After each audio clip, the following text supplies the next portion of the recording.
Poon Lim. Poon Lim's ordeal is perhaps the most astonishing survival against all odds in the history of the open sea. He was a Chinese steward on the British merchant ship SS Ben Lomond, a vessel fated for destruction. On November 23, 1942, a German U-boat attacked the slow-moving ship. The torpedo struck, and the ship went down, taking 53 of her 54 crewmen with it.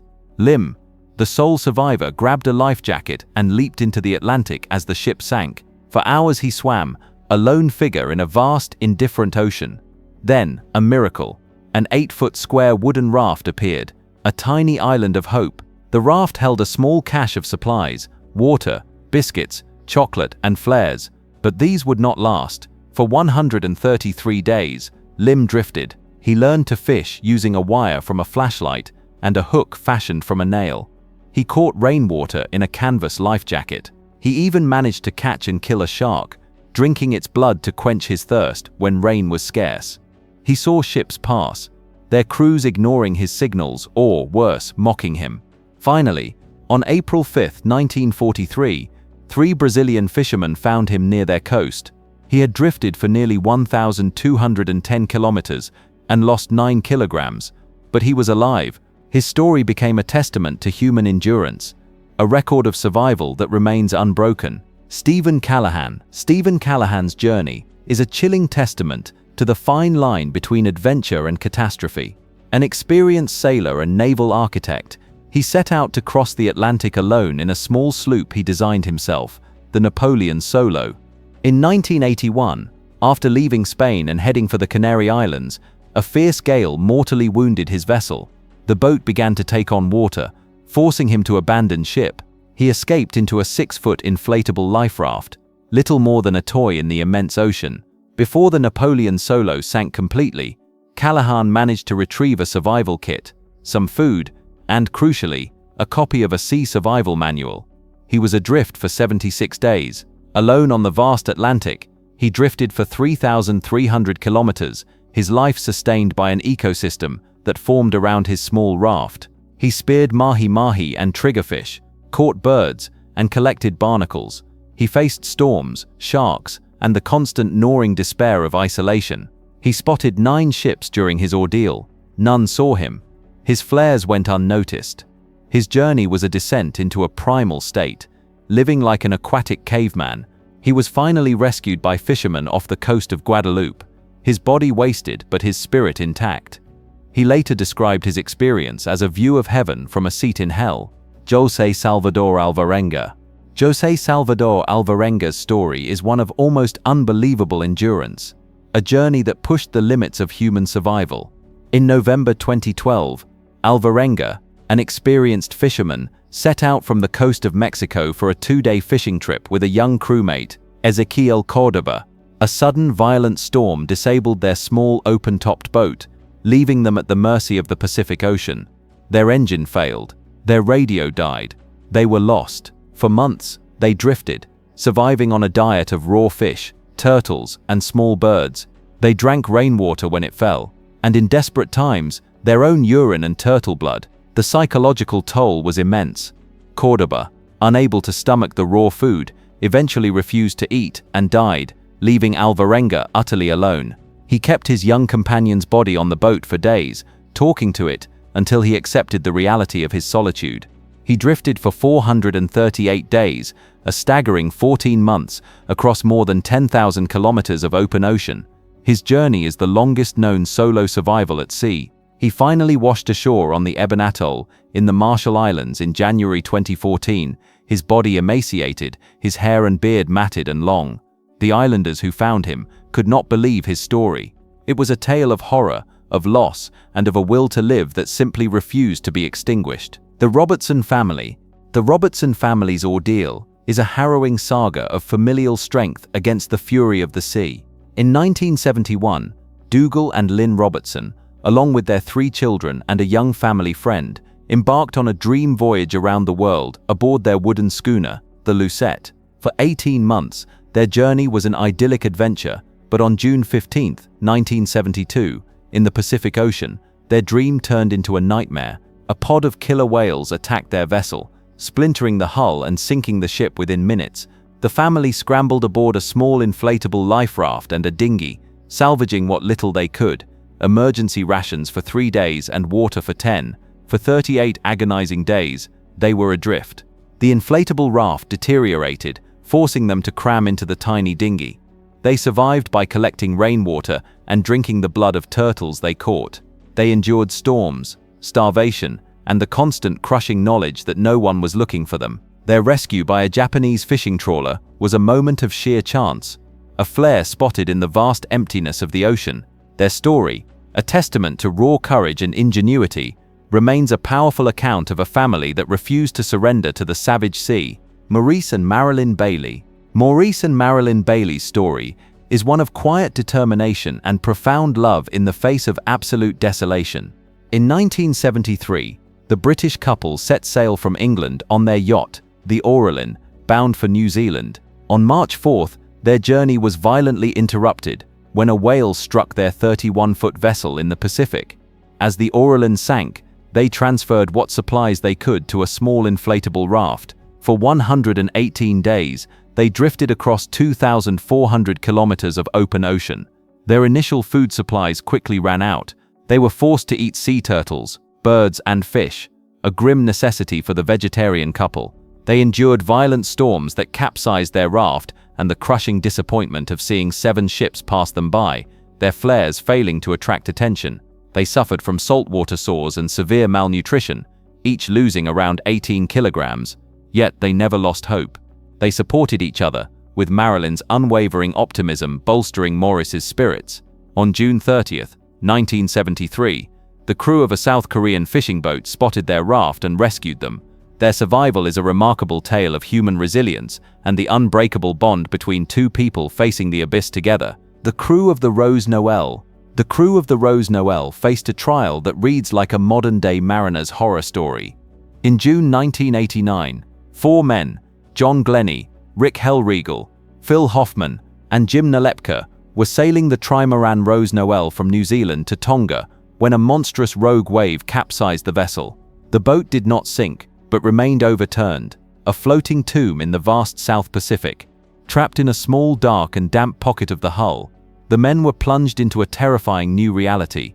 For 119 days they drifted, their world reduced to the cramped, inverted space of their boat. The cold was relentless, and their food supplies dwindled to nothing. They survived by catching fish that swam into the submerged parts of their vessel and collecting the scarce rainwater that fell. The psychological strain was immense. They endured cramped conditions, the constant darkness, and the ever-present fear that they would never be found. Their rescue came when the battered remains of the Rose Noelle washed ashore on Great Barrier Island, off the coast of New Zealand. The men, emaciated but alive, stumbled out of their prison, their incredible story of survival, a testament to the power of hope and the human will to live, even in the most claustrophobic and desperate of circumstances. Tony Bullimore. Tony Bullimore's survival is a chilling story of endurance in the planet's most hostile waters. In January 1997, the British yachtsman was competing in the Vendée Globe solo round-the-world race when his yacht, the Exide Challenger, capsized in the icy expanse of the Southern Ocean. Struck by a ferocious storm with 100 mph winds and colossal waves, the boat's keel snapped, and it flipped upside down. Bullimore was thrown into the darkness as freezing water surged into the hull. He found himself in a tiny air pocket, a sliver of life in the upturned vessel. For 4 days he was trapped in the pitch-black, bitterly cold interior of his boat, with only a single bar of chocolate for sustenance. The Australian Navy launched a rescue mission, and on January 9th, a frigate located the crippled yacht. Rescuers banged on the hull, and hearing the noise, Bullimore, summoning his last reserves of strength, swam out from under the boat and was pulled to safety. His ordeal, a fight for life in a frozen, watery tomb, captivated the world and stands as a testament to the sheer will to live. Tami Oldham. Ashcraft. Tami Ashcraft's story is a heartbreaking and awe-inspiring tale of love, loss, and survival. In 1983, the 23-year-old sailor and her fiancé, Richard Sharp, were delivering a 44-foot yacht, the Hazana, from Tahiti to San Diego. 20 days into their journey, they sailed into the path of Hurricane Raymond, a catastrophic Category 4 storm. The yacht was battered by 12-meter waves and 140-knot winds. Richard sent Tami below deck for safety, and moments later, she heard him scream. The boat capsized, and Tami was knocked unconscious. When she awoke 27 hours later, the cabin was flooded, the masts were gone, and Richard was gone, his safety tether broken. Alone and grief-stricken on a crippled vessel, Tami had to fight for her own life. Using a broken spinnaker pole and a storm jib, she rigged a makeshift sail. With no navigation equipment but a sextant and a watch, she navigated the 2,400-kilometer journey to Hawaii. For 41 days, she battled storms, despair, and her own devastating injuries, surviving on canned food and sheer determination. Her miraculous survival is a testament to her incredible resilience and the enduring power of the human spirit. Louis Jordan. Louis Jordan's ordeal is a strange and remarkable story of survival against the odds. In January 2015, the 37-year-old set sail from South Carolina for what was supposed to be a simple fishing trip. A storm capsized his 35-foot sailboat, Angel, breaking the mast and destroying his communication equipment. He was left adrift in the Atlantic, his family fearing him dead. For 66 days, he floated on his crippled vessel. He survived by rationing the canned food he had on board, catching fish with a net, and collecting rainwater in buckets. His boat, though damaged, provided more shelter than a life raft, a crucial factor in his survival. He suffered a broken shoulder during the capsizing, making repairs nearly impossible. Despite his inexperience as a sailor, his will to live and his resourcefulness kept him alive. On April 2nd, a German container ship spotted him sitting on the hull of his overturned boat, waving his arms, about 200 miles off the coast of North Carolina. His rescue was deemed pretty remarkable by the Coast Guard, a testament to the power of ingenuity and a strong will to live. The Boys of Atta Island. The Boys offer a narrative that defies the darkest assumptions about human nature. In 1965, 6 Tongan schoolboys, bored with their boarding school, stole a small boat and set out on an adventure. A fierce storm shredded their sail and rudder, leaving them to drift for 8 days. They eventually washed up on the deserted island of Atta, a remote and rugged volcanic outcrop. For 15 months, the boys, aged 13 to 19, survived in this harsh environment. They worked together, creating a small commune with a garden, hollowed out tree trunks for water storage, and a gymnasium. They established a strict routine of work, school, and prayer. When one boy broke his leg, the others cared for him, setting his leg with sticks and leaves. They managed to keep a fire burning continuously for over a year. Their story is a real-life counterpoint to Lord of the Flies, a demonstration of cooperation and resilience over chaos and savagery. In September 1966, an Australian fisherman named Peter Warner, drawn by the sight of burnt grass on the supposedly uninhabited island, discovered the boys and rescued them. Their incredible tale of survival through teamwork and mutual support remains an inspiring example of human decency in the face of extreme adversity. The crew of the Essex endured a fate so horrific, it became the stuff of legend, inspiring Herman Melville's masterpiece, Moby Dick. In August 1819, the whaling ship Essex set sail from Nantucket with a crew of 21 men. On November 20th, 1820, in the remote Pacific, a massive sperm whale, believed to be 85 feet long, rammed the ship not once but twice, sinking the vessel. The crew escaped in 3 small, open whaleboats with limited supplies. Their journey was a slow descent into hell. They battled starvation, thirst, and the relentless sun. They resorted to cannibalism to survive, a grim lottery determining who would be sacrificed to feed the others. One boat became separated and was never seen again. Another was rescued after 90 days at sea. The captain's boat drifted for 95 days before its last 2 survivors were found, barely alive, gnawing on the bones of their dead shipmates. 3 men who had chosen to remain on a desolate island were eventually rescued as well. In total, only 8 of the 20 men who abandoned the Essex survived their torturous ordeal. The story of the Essex remains one of the most brutal and terrifying survival tales ever told, a stark reminder of the unforgiving nature of the sea and the desperate measures men will take to cling to life. Okene. Okene's survival is a story of unimaginable terror and miraculous fortune. In May 2013, the 29-year-old Nigerian cook was on board the tugboat Jascon 4 when it capsized in heavy seas and sank 30 meters to the bottom of the Atlantic. Of the 12 crew members, Okene was the only one to survive. As the boat overturned, he was in the bathroom. He was plunged into darkness and cold water, eventually finding his way to a small air pocket in the engineer's office. For nearly 3 days, he sat on a makeshift raft in the pitch-black, freezing water, listening to the sounds of the sea and the creatures that were feeding on the bodies of his crewmates.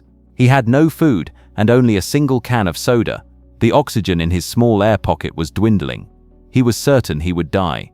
Then, he heard a sound, a hammer banging on the hull of the ship. A rescue dive team sent to recover the bodies was searching the wreck. One of the divers was stunned to see a hand reach out to him in the darkness. Okene's rescue was a complex operation. He had to be carefully brought to the surface in a decompression chamber to avoid a fatal case of the bends. His survival for 60 hours in an underwater tomb is a singular event, a testament to the strange chances that can preserve a life in the most hopeless of circumstances. Thank you very much for watching this video. If you enjoyed it, make sure to leave a like and let me know in the comments which survival at sea story shocked you the most. Don't forget to subscribe if you'd like to see a part 2 or more videos like this. Thanks again, and goodbye.